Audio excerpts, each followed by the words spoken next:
Gimana saya tuh terus ada di dalam sebuah self reminder bahwa saya nggak boleh lepas dari bendera NU ya. Sebetulnya kalau berbicara kehidupan saya pribadi di dalam politik, Mas Juki, saya itu kalau mau jujur saya sudah berusaha menghindar dari perpolitikan.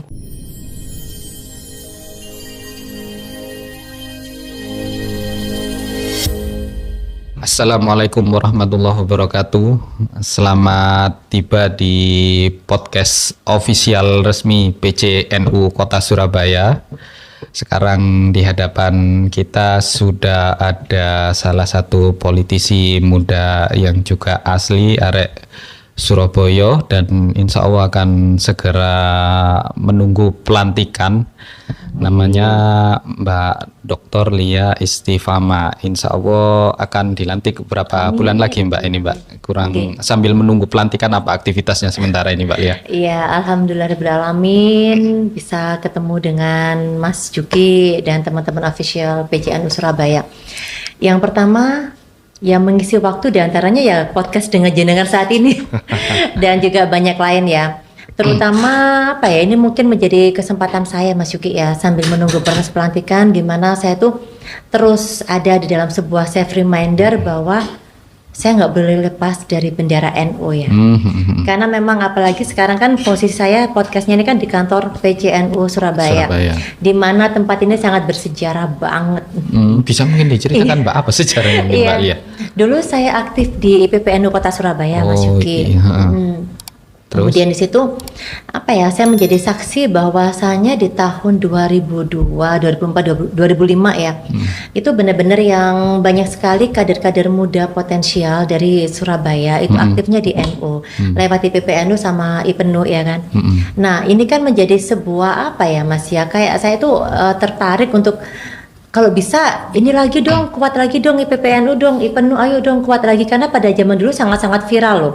Bahkan sampai ada lomba Putri NU Kota Surabaya. Oh iya, Mbak Lia kalau nggak salah sempat jadi Putri NU tahun berapa Mbak? 2002. Oh 2002, era awal reformasi itu. Iya, dan bener-bener Mas Juki ya, dimana pada saat itu tuh kita sama-sama kader muda NU tuh kayak apa ya, mendapatkan sebuah supporting banyak dari banyak pihak. Dalam artian supporting psikologi, bahwasanya mereka tuh memberikan kesempatan kita ayo sama-sama mengisi ruang publik. Nah, jadi saya pun ketika tadi jenengan menyampaikan bahwa saya proses menuju pelantikan, amin ya kan. Ya saya juga pengen dong pada saatnya ayo dong regenerasi yuk gitu loh. Jadi kader-kader muda NU ayo ambil posisi ini dah. Ambil posisi di ruang publik, jangan sampai kalian tuh memiliki sebuah potensi yang sangat luar biasa, tapi kalian tuh sudah kayak mohon maaf ya berpuas diri dengan apa yang kalian miliki. Sedangkan di luar sana ada begitu banyak sekali ruang yang menunggu kehadiran kalian semuanya. Oh ya, berbicara tentang NU ini Mbak Lia ini kalau mungkin kalau di darahnya di anu itu mungkin hijau, karena hijau sekali Mbak Lia ini. Apa namanya? Dulu putri dari mantan ketua Ansor Jatim ya, Abdul Maskur. Terus beliaunya juga keponaan dari Bu Gubernur Hovifah, ketua Muslimat NU. Alhamdulillah. Jadi dalam keluarga besar itu memang NU ya Mbak ya? Iya, NU banget. Dan di sini kan apa ya Mas, kalau berbicara NU memang kita harus meyakini ya, dan memang jangan pernah melupakan sejarah bahwasanya salah satu alasan mengapa Indonesia bisa merdeka dan mengalami sebuah pendobrakan peradaban ya kan, itu kan juga dari NU juga ya kan, termasuk dari Sang Hadatus Syekh yang benar-benar kita kalau lihat sejarah itu benar-benar beliau itu Yai Hasyim Asy'ari sangat-sangat menguatkan penguatan atau kemajuan pendidikan di masa penjajahan saat itu. Jadi kita harus semangat nih ambil peran.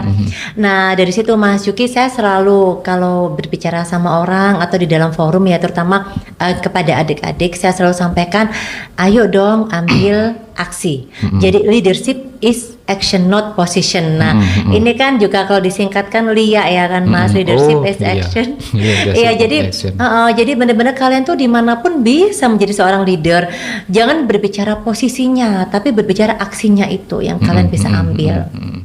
Iya Mbak, berbicara tentang politik, kalau melihat latar belakang kan memang Mbak Lia berasal dari keluarga yang memang banyak politisinya, tapi Mbak Lia sendiri memutuskan untuk terjun ke dunia politik itu apa Mbak alasannya? Mungkin ini Iya. banyak yang pengen tahu sih.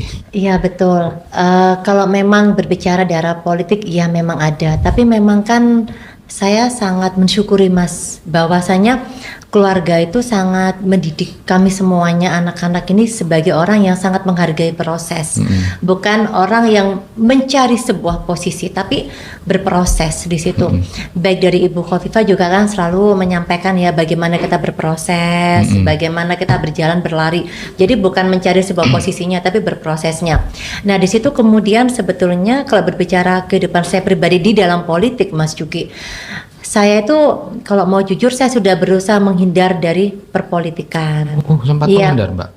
Iya, Tapi jadi terjun juga ya. tapi terjun juga ya. Jadi ketika sudah apa ya waktu itu menjadi Putri NU ya kan 2005 ya. Itu saya kan kerja terus. Jadi sampai tahun 2018 kan saya kerja terus Mas. Oh, Bahkan kalau boleh tahu mungkin kerja apa dulu Mbak Lia? kerja saya macam-macam ya. Saya pernah waktu kuliah itu ya pernah jadi guru TK, guru privat, iya banyak sekali ya. Terus kemudian apa ya? Ya saya pernah jadi sales juga pernah, Sampai sales marketing juga pernah.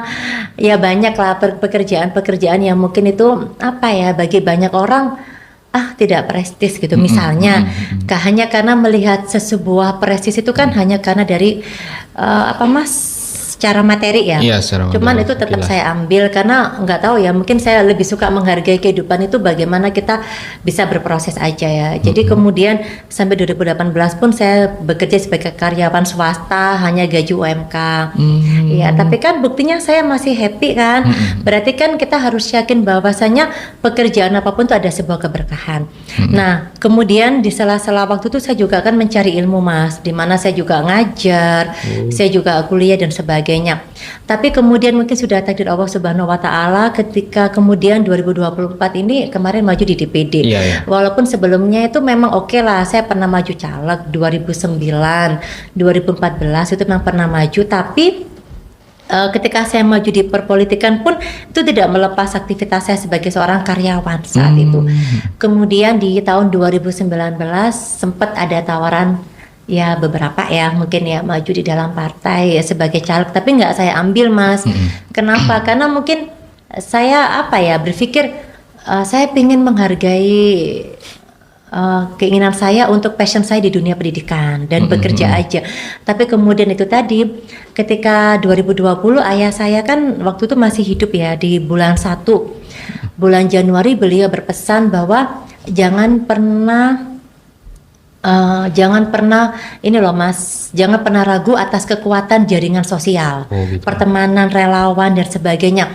Di situ menjadi sebuah pesan bijak yang mana saya berpikir, oh berarti saya harus ada di dalam dunia politik. Karena kalau saya nggak di dalam dunia politik, saya khawatir teman-teman relawan ini, mohon maaf ya, kurang bisa bersama-sama gitu loh. Istilahnya kalau orang Surabaya itu kan ya apa ya Mas ya, kita tuh harus memikirkan diri kita sebagai seorang ibu, kita bisa ngomong ya kan, gimana kita bisa mau ngomong orang kalau kitanya tidak memiliki sebuah resolusi tinggi kan, seperti itu. Itu tadi akhirnya saya maju di DPD. Oh ya Mbak, alasan maju ke DPD sendiri kenapa? Kan kalau dihitung-hitung kan mungkin kalau DPRD tingkat kota Surabaya hanya membutuhkan ya mungkin berapa ya 10.000 suara, kalau DPRD Jatim mungkin 50.000 suara, atau kalau DPR RI mungkin sekitar 100.000 suara. Tapi ini Mbak Lia terjun ke DPD dan itu yang membutuhkan berjuta-juta suara. Dan alhamdulillah Mbak Lia jadi juga. Lah itu keyakinan apa Mbak Lia yang membuat Mbak Lia terjun ke DPD ini yang membutuhkan berjuta-juta suara itu Mbak, sehingga akhirnya mengumpulkan sekitar 2, berapa juta? 2,739.123. Wah, banyak juga itu Iya, 2.700. Nah, apa ya Mas, memang kalau berbicara waktu itu saya juga sempet sih, ini yakin nih maju DPD nih, yakin saya gitu ke diri saya sendiri, karena ini nggak bisa loh 1 juta kayak gitu kan. Ini harus 1,5 lah misalnya kalau mau juara. Minimal. Dan ternyata aku pikir aduh ini kayaknya nggak mudah ya. Tapi apa ya masih ada beberapa motivasi lain, diantaranya ya saya kan sudah komit, saya pengen teman-teman relawan itu tidak merasa saya tinggal, dimana insya Allah saya bisa kok sebagai apa ya, mbak kalian, ibu kalian kayak gitu loh. Jadi ya udahlah, saya coba terus berjalan, siapa tahu dari sini saya berhasil dan itu bisa menjadi sebuah benang merah agar teman-teman tuh ada bersama saya dan saya bersama mereka. Kemudian mengapa di DPD, sedangkan DPD kan se-Jawa Timur ya Mas, ya Jawa luas Timur, banget. 4 kursi. Di situ juga memang saya lihat ya saya harus membersamai relawan yang sejatim itu ya kan. Dan memang harus saya akui sih Mas, ada sebuah motivasi lain yaitu hadirnya Ibu Khofifah Indar Parawansa, di mana ketika beliau menjadi seorang gubernur maka harus ada orang-orang lain di sekitar beliau yang memang bisa apa ya bisa inilah membersamai beliau. Dan saya kira kursi DPD itu mungkin kemarin tuh saya kira kok agak kosong ya untuk membersamai beliau. Jadi harapan saya ketika saya di DPD, di senator ini, saya bisa lebih membersamai beliau. Oh ya Mbak Lia, ini untuk mendapat 2,7 juta suara itu persiapannya sampai berapa lama Mbak Lia? Itu kelihatannya nggak mungkin 1-2 tahun itu Mbak. Iya benar. Dan itu memang saya akui Mas Yuki, bahwasanya kita ini asli berproses ya Mas ya, nggak yang instan tiba-tiba saya maju DPD, ketika saya sudah maju baru saya terjun, enggak juga ya, tapi emang beberapa tahun tuh saya sudah terjun, di antaranya kan memang di dunia aktivis tadi, terus kemudian mungkin sudah ke depan saya kan kerja tuh di mana-mana ya kan, double-double, ngajar juga, kemudian aktivis juga, jadi ada banyak-banyak ruang yang mana saya sudah berusaha hadir. Nah ini bagi saya sebuah modal sosial, di mana kita harus yakin dong bahwasanya ternyata modal yang besar itu bisa berawal dari modal yang kecil tapi banyak gitu loh Mas. Itu yang memang kalau kita sudah istilahnya tuh nandur ya kan, nandur kayak gitu ya, insya Allah inilah nanti akan menjadi sebuah panen yang dia akan mengerucut menjadi sebuah kemenangan, amin. Oh ya Mbak, berbicara tentang DPD ini, next ke depan ini Mbak Lia akan apa, mungkin menjadi brand ambassador dunia wisata atau apa mungkin untuk Jawa Timur Mbak? Amin banget. Gimana Mbak? Tadi apa mungkin ada komite 3 itu mungkin ya? Gimana Mbak? Mungkin tupoksi sedikit dibocorkan tupoksinya next ini. Iya baik, jadi di DPD kan ada 4 komite ya Mas. Saya kok tertariknya di komite 3 ya. Kalau komite 2 itu kan seperti ada pertambangan, kemudian perhubungan kayak gitu. Kalau komite 2 itu komite 3 ada pendidikan, agama, pariwisata. Nah, dan keperempuanan. Di sini saya kok tertarik ya Mas Juki. Kenapa ya? Karena saya berpikir mungkin karena saya ini bener-bener kalau turun tuh yang kayak empati gitu loh Mas. Jadi apa ya, mungkin karena perempuan ya. Kalau perempuan tuh kan dimanapun kita turun tuh selalu yang kita tuh kayak merasa kenapa ya dan sebagainya. Contoh ketika saya pun turun ke desa wisata, kadang saya berpikir ya Allah ini apa istilahnya tuh kalau orang Surabaya getu banget ya. Ya Allah getu banget ya ini kepala desanya, masyarakatnya sampai bikin pariwisata kayak gini, desa wisata. Ya Allah rasanya kita kan terharu ya lihat semangatnya mereka. Tapi di sisi lain kemudian kita pun melihat kok sepi kayak gitu kan, kasihan ya kan. Jadi kadang-kala kalau perempuan tuh kan memang ngerasa empatinya tinggi memang Mas. Jadi itulah kemudian saya mencoba berpikir ya Allah seandainya saya nanti benar-benar kelak sudah dilantik, saya pengen dong di komite 3. Tujuan saya pengen membangun pariwisata. Ingin ya sudah terbangun ya, mungkin ingin menguatkan ya. Di situ apa ya, bagaimana kemudian dari ruang senator itu benar-benar kita itu bisa ini loh Mas, saling apa ya, mengkaitkan beberapa kabel atau beberapa benang terkait penguatan pariwisata. Karena ternyata kalau kita berbicara sebuah sektor bisnis, kita kan harus tahu sebetulnya preferensi konsumen kayak gimana, kan kayak gitu kan. Masyarakat itu maunya berwisata ke pantai yang kayak apa sih, maunya berwisata ke hutan mangrove yang kayak apa sih.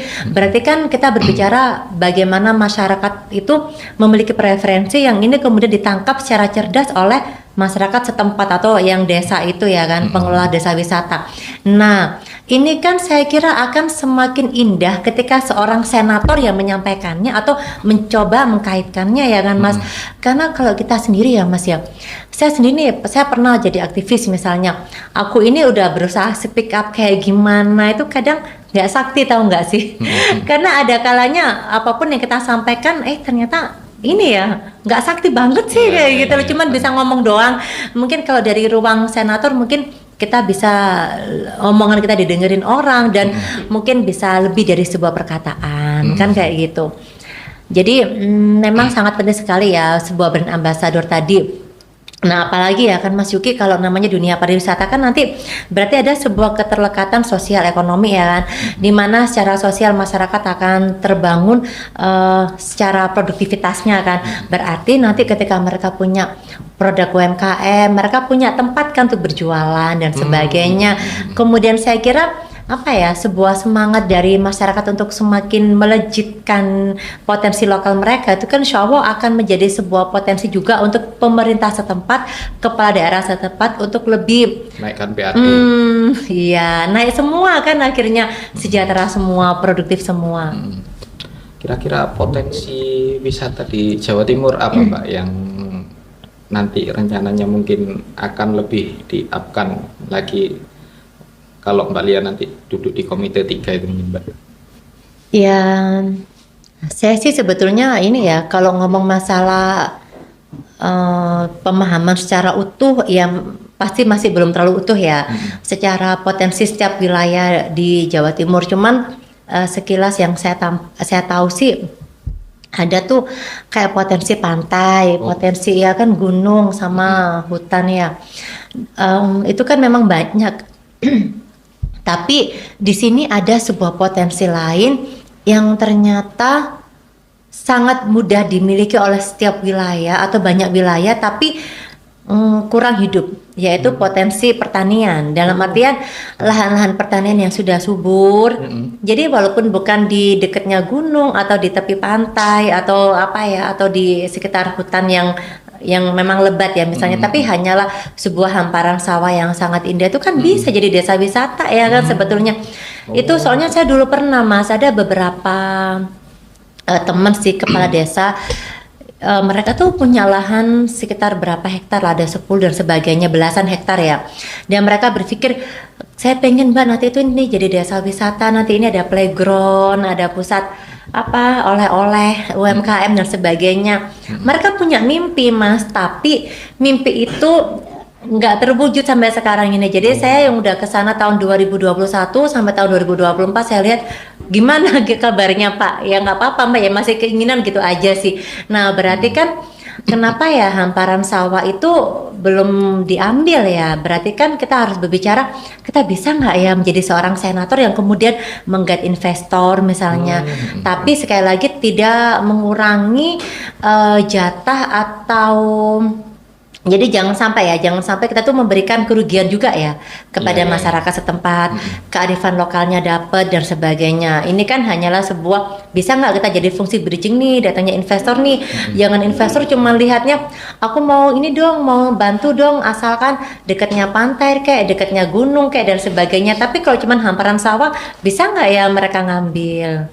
Berarti kan ada hal lain ya kan Mas, itu sebuah identitas kan. Berarti kita bicara bagaimana sebuah beauty scenery itu nggak yang bersifat hanya pemandangan alam aja, tapi beauty scenery lain mungkin dari produk lokalnya ini ada yang gimana lah ya, intinya tuh menarik orang supaya ke sana. Jadi misalnya nih ada desa, ternyata desa ini orangnya pintar ngelukis loh ya kan. Jadi kita bicara aja nih pusat daster lukis ya kan, nggak ada tuh misalnya tuh.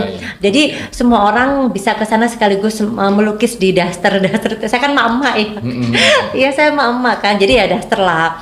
Tapi ternyata di sela-sela wisata daster lukis itu ternyata ada hamparan sawah yang indah.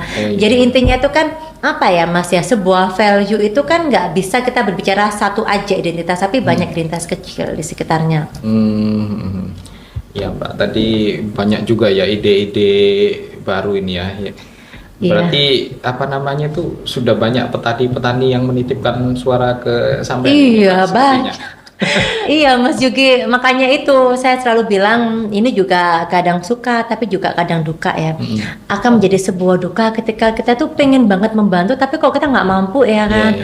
Makanya kita kan harus yakin bahwasanya ini harus berhasil. Ketika nanti saya di senator, saya harus ini deh, harus gimana ya, mimpi-mimpi saya itu insya Allah harus mulai saya coba penuhi dengan harapan orang-orang yang sudah mendukung ini nggak kecewa. Oh iya Mbak Lia kan juga ketua Perempuan HKTI ya, Himpunan Kerukunan Tani Indonesia. Nah ini nanti setelah dilantik jadi senator apa akan tetap di situ atau gimana Mbak nanti Mbak ini? Oke, untuk itu kan ya nantilah. Nanti ya, lihat. Iya, tapi yang jelas periode sebagai ketua itu sampai di tahun ini aja kok Mas. Oh gitu. Jadi ya. nanti mungkin nggak ya, mungkin.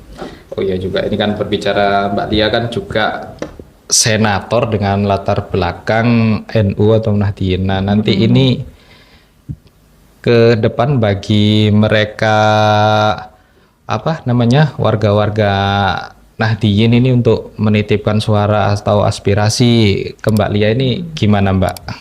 Cara agar ya ini Mbak apa namanya warga-warga NU dan atau Nahdien ini juga kualitasnya bisa meningkat gitu loh Mbak. Jadi yang pertama memang saya nggak menutup komunikasi ya Mas Juki ya. Jadi benar-benar aku yang dimanapun itu open lah. Ada orang mau ngobrol mau apa ya open sih. Cuman memang saya tuh lebih suka membangun komunikasi itu secara bergandengan tangan.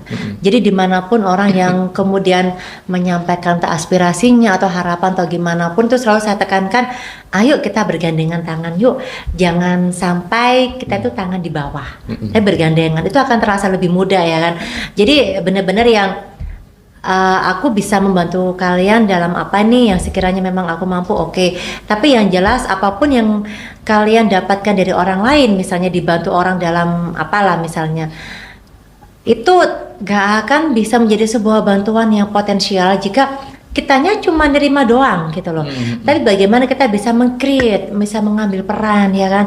Misalnya nih saya juga merasa nih dibantu sama Mas Juki ya kan ada podcast di sini. Nah, ini kan menjadi sebuah bergandengan tangan bahwa dimana ketika saya di sini dikasih kesempatan untuk podcast, saya akan mencoba mengambil peran meng-create bahwasanya orang harus mengenal saya sebagai seorang politisi yang insya Allah menghargai sebuah proses. Jadi bagaimana saya ingin berkata kepada masyarakat, masyarakat ternyata politik itu kita nggak berbicara ambisi obsesi loh ya, tapi politik adalah sebuah mimpi. Nah itu kan cara saya membrainstorming masyarakat agar mereka memiliki mimpi, jangan memiliki ambisi ataupun obsesi. Itu kan peran yang saya coba mencoba ambil ketika saya berbicara di podcast kali ini misalnya. Oh ya. Mbak Lia ini kan pemilu tahun 2024 kan sudah usai untuk pemilihan eksekutif legislatif. Ini setelah ini kan masih ada lagi ini pilkada ini. Kan apa namanya Mbak Lia mungkin ada tawaran-tawaran untuk maju sebagai kepala daerah atau apa mungkin Mbak? Atau mungkin mau istirahat atau gimana Mbak atau? Iya, memang ada sih Mas beberapa tawaran. Cuman saya lebih sadar diri aja deh, kayak gitu loh. Jadi sadar diri bahwasanya setiap wilayah itu memiliki orang-orang yang potensial. Mengapa sih kita harus memperebutkan sedangkan di sana loh sudah ada orang yang potensial? Mengapa kita nggak mendukung mereka yang sudah potensial aja, yang sudah terbukti aja? Misalnya di Surabaya, bukan aku sedang campaign ya, tapi misalnya di Surabaya ini orangnya sudah bagus ya, udah kenapa nggak ini aja didukung aja misalnya, atau di wilayah lain. Jadi saya lebih sadar diri. Yang kedua, saya juga ingin menjadi sebuah bagian dari kalau kita bicara politik atau pemilih yang bermartabat, saya mau dong ambil di dalam peran itu. Maksudnya gimana? Bagaimana sebuah martabat proses demokrasi itu ketika kita saling menghargai kesempatan orang lain. Jangan sampai kita maunya memperebutkan terus gitu loh. Jangan dong, biarkan semuanya mengambil perannya masing-masing gitu loh. Berarti luar biasa ya, untuk satu Wonocolo aja ada berapa pejabat di situ ya? Iya kita Wonocolo asli. Padahal kalau orang ngomong tuh ya buat masyarakat ya yang pernah ke Wonocolo Gang Lebar itu ya memang ini ya Gang Lebar tapi ramai ya kan. Jadi memang banyak orang yang merasa kayak penuh perjuangan banget ya kan kalau lewat sana. Tapi buktinya di situ ini loh penuh keberkahan loh. Tapi nih ya buat para pendengar podcast ya Mas Juki ya, aku cuma ingin menyampaikan bahwasanya jangan pernah rendah diri, tapi rendah hati harus.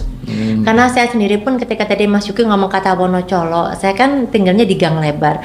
Dulu sempat tuh ada beberapa orang yang mana julid banget ya kan, tinggalnya di Gang Lebar, di gang kayak gitu, di gang gitu, orangnya bilangnya, tinggalnya di gang loh, gitu. Jadi kayak aku cuma berpikir emang ada apa dengan sebuah gang gitu loh. Dan ternyata kita ini harus mengakui ada begitu banyak sekali orang-orang hebat yang tinggal dan lahir di gang-gang-gang, kan? Jadi jangan pernah melihat orang itu hanya dari segi segi inilah kemewahan, janganlah.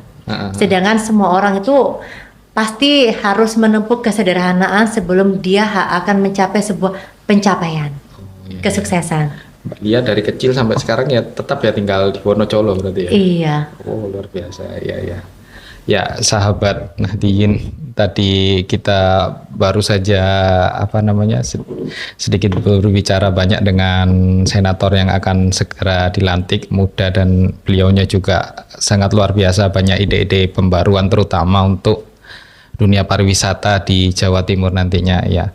Ini Mbak Dr. Lia Istifama, beliau muda dan juga banyak ide-ide pembaruan ya, semoga nanti ke depan bisa mewarnai lagi untuk pariwisata Jawa Timur dengan ide-ide beliau ya. Sahabat Nahdien, demikian, nanti ke depan kita mungkin akan, Mbak Lia mungkin akan banyak lagi tampil di publik karena beliaunya akan segera dilantik sebagai DPD RI periode tahun 2024-2029. Wallahul muwaffiq ila aqwamit thoriq. Wassalamualaikum warahmatullahi wabarakatuh.